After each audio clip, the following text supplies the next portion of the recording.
Bugungi videoda uyqu haqida qisqacha ma'lumot berib o'taman. Uyqu qanchalik muhim, nimaga biz uxlashimiz va uyqu bizani nimalarga ta'sir qilishini ko'rib chiqamiz. Ko'pchilik uyquni bu vaqtni bekorga o'tkazish deb biladi.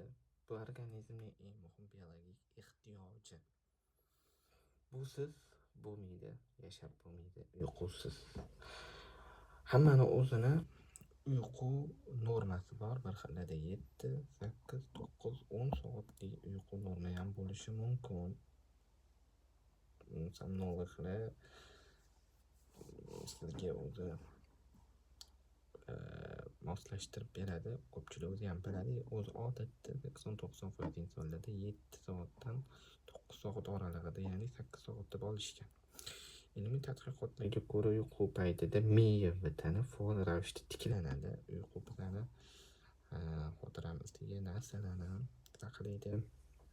Bugun olgan ma'lumotimizdan saqlaydi. Muskullarimiz tiklanadi.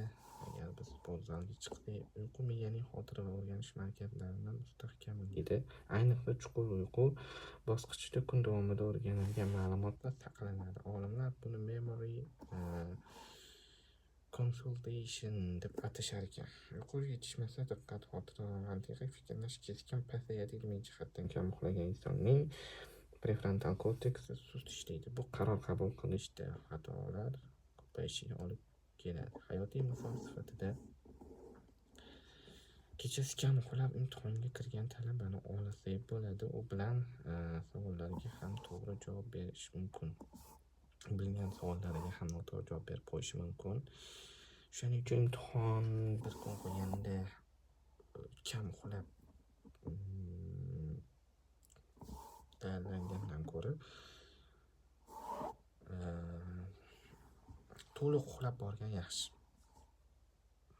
7-8 soat normada uxlab borgan yaxshi. Chunki o'rganganlarimiz uyquyimiz kam bo'lsa foydasi bo'lib qoladi katta ehtimol bilan. Uyqu tanaga ham bevosita foyda beradi. Faqat miyaga emas. Uyqu vaqtida mushaklar tiklanadi va immun tizimi kuchayadi.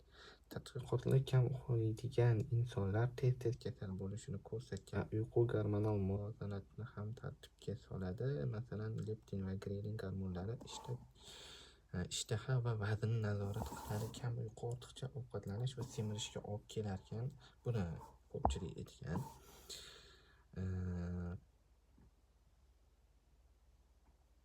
Hayotiy misol doim uyqusiz yurgan odam shirinlikka ko'proq moyil bo'ladi. Uyqu emotsiyalarni boshqarishda ham muhim rol o'ynaydi. Ilmiy tadqiqotlar kam uxlagan odamlar tez jahli chiqishini isbotlagan. Chunki uyqusizlik amigdala faoliyatini haddan tashqari oshiradi. Yechim sifatida har kuni bir vaqtda uxlash va uyg'onish tavsiya etiladi. Bu biologik soatni barqarorlashtiradi. Uxlab yotishdan oldin telefon va yorqin ekrandan voz kechish kerak. Chunki ko'k nur melatonin gormonini kamaytiradi. Yechim sifatida yotishdan oldin kitob o'qish yoki tinch nafas olish mashqlari foydali. Xona qorong'i va salqin bo'lish uyqu sifatini oshiradi. Mashhur olimlar uyqu muvaffaqiyat asosi deb bilishadi. Albert Einstein kuniga 8dan 10 soat uxlash odat qilgan. Mashhur iqtiboslardan biri uyqu miyaning eng kuchli quroli deyishadi. Xulosa qilib aytganda, uyqu sog'lom tana, tiniq aql va barqaror hayotning poydevori bo'lishi mumkin. Endi qanaqa qilib sifatli uyqu haqida gaplashsak bo'ladi qisqacha. Birinchidan, telefon yotishdan oldin 1 soat oldin ko'rmasligingiz kerak.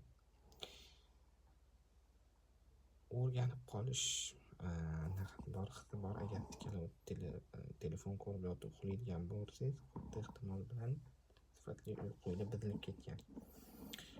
Yotish, ya'ni kravat, yotoqxona uxlaydigan joyingiz faqat uxlash uchun